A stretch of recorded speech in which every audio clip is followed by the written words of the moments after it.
m'intéressait particulièrement et je me suis orientée vers des criminologies, un institut de criminologie à Paris 2. Et puis, vous avez abandonné, le militantisme a été plus fort que tout, c'est ça? Non, du tout, en fait. Plusieurs choses de ma vie personnelle faisaient que j'avais de moins en moins de temps pour étudier. Et puis ensuite, j'ai enseigné au lycée, la philosophie. À Bondy, hein, alors dans le 9-3, Bondy, on présente souvent comme un territoire perdu de la République, et vous dites que j'ai enseigné 2 ans là-bas, c'était 2 années géniales. Je sais pas trop ce que ça veut dire. J'étais dans l'Arche de Noé parce que il y avait vraiment comme ça une sorte de magie qui s'est produite pour moi là-bas avec les jeunes, mes élèves, et je suis toujours très fière et très heureuse quand j'ai des nouvelles de certains ou certaines d'entre eux aujourd'hui, parce que ça va à l'encontre de toutes sortes de préjugés absolument infondés. Ah oui, idiots. De les voir se raciner, de les voir s'épanouir, de un regard critique. C'était vraiment très très beau à vivre. Je ramène au cinéma, comme dans la vie normale, vous vous souvenez? Ça va parler russe, et c'est un peu normal, puisque c'est un extrait de Cantaste cigogne qu'on va écouter, Palme d'Or à Cannes en 58. L'histoire se déroule pendant la Seconde Guerre mondiale. On y suit Véronica, qui attend le retour de son fiancé Boris, parti au front. Куда? Вероятно, к Антонине Николаевне Монастырской. Спросил Марк. Говори, ты не командуй. Ну, Марк, бывает у этой. Ну, поняла? Ты меня раньше. Какой стати? Назло. Меня любит. У меня муж. А ты все еще старая дева. Фу. Монастырская живет около главного гастронома. Рядом. Маленький дом.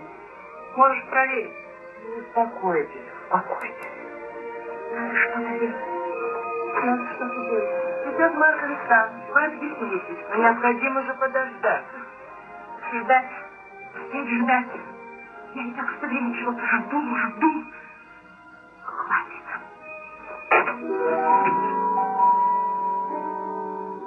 К чему слова? Пусть губы онемеют. Vous parlez russe, Lulu? Non, je suis pas russophone. Ça, c'est pas cette chance. Pourquoi ce film, alors, de Mikhail Kalatozov, Cantaste cigogne? Ce film de Kalatozov, je l'ai vu ado, et j'ai trouvé cette histoire extrêmement forte et belle.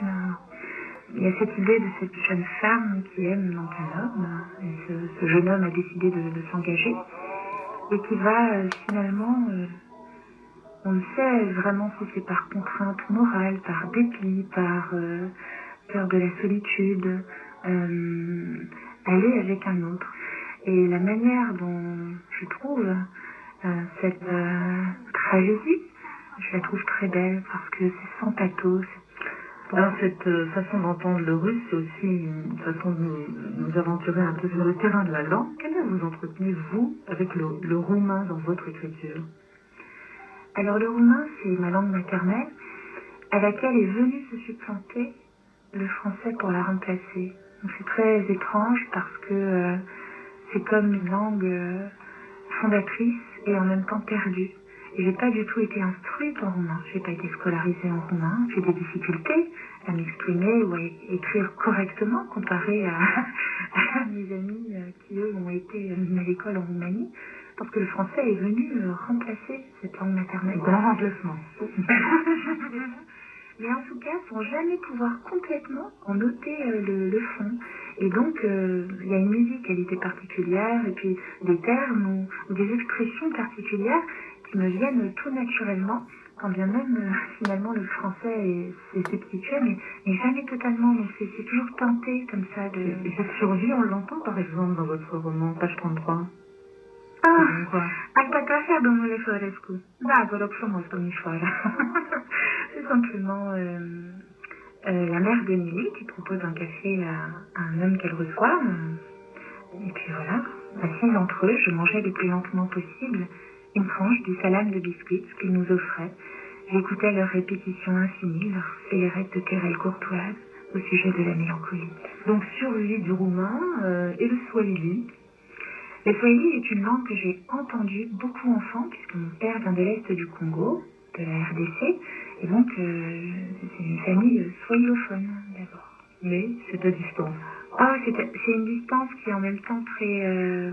je me projette beaucoup parce que je crois que c'est un de mes rêves, quelque part, de partir du français pour aller peut-être en poésie, et quand je serai une vieille femme vers le swahili. Non, vraiment, c'est très sérieux.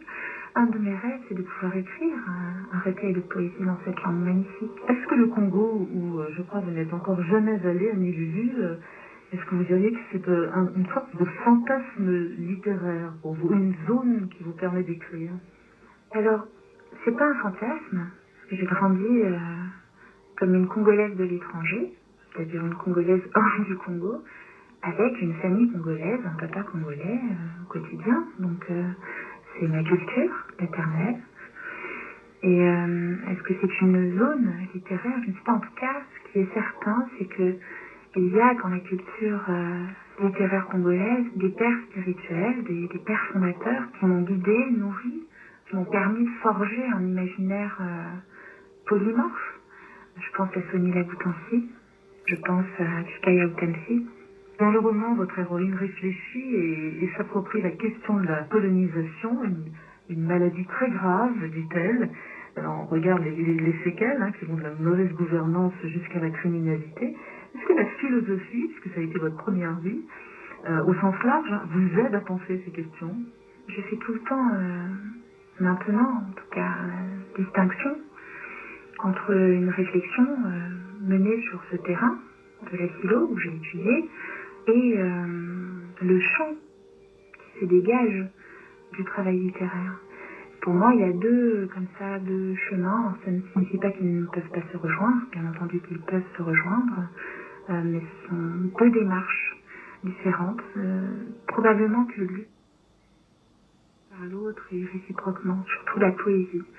Je pense notamment à des lectures qui m'ont marqué et qui en même temps m'ont renvoyé vers des textes poétiques, comme les lectures de Walter Benjamin, par exemple. Alors, effectivement, du coup, il y a une corrélation, une correspondance ou une parole qui peut s'échanger entre la philo et la poésie chez moi, là, à ces endroits-là.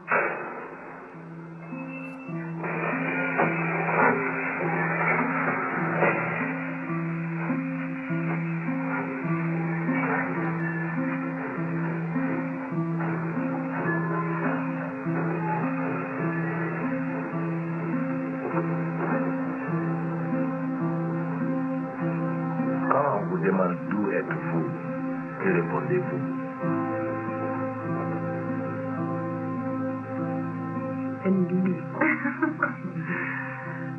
En général, j'esquive cette question. Parce que je ne peux jamais répondre totalement. Alors, parfois je dis simplement de la ville où j'habite.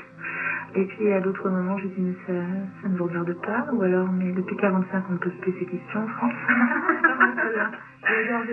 J'essaie toujours d'esquiver cette question. Pourquoi? Parce que ça me fait penser à une interview que j'ai revue récemment de l'acteur Yul Brynner. J'ai découvert enfant, bien entendu, dans le film Les 10 Commandements où il jouait Ramsès. Et c'est une très belle interview qu'il fait en français d'ailleurs. C'était un homme polyglotte, extrêmement talentueux. Et on lui demandait, mais qu'est-ce que vous pensez de toutes ces idées sur d'où vous venez? Alors, toutes sortes de gens avec toutes sortes de théories sur ses origines. Et c'est extrêmement drôle parce que Yul Brynner était un homme très engagé, notamment dans le mouvement Roumanie international, au cœur de la lutte pour la reconnaissance politique et culturelle du peuple rom. Et donc, il y avait toutes sortes de théories, comme quoi il était peut-être l'héritier d'un prince mongol ou hawaïen, toutes sortes de choses. Ça le faisait beaucoup rire. Et ce qu'il disait, c'est ce qui importe, ce n'est pas d'où on vient, c'est ce qu'on accomplit en tant qu'être humain et par son travail. Et c'est quelque chose qui ce sont des mots qui m'ont marqué, vraiment. Je garde cette réponse, cette parole comme une ritournelle, un leitmotiv qui revient sans cesse en moi. Oui, ce qui est important, ce n'est pas d'où je viens. Si savait Yul Brynner, l'héritage qu'il a laissé, finalement.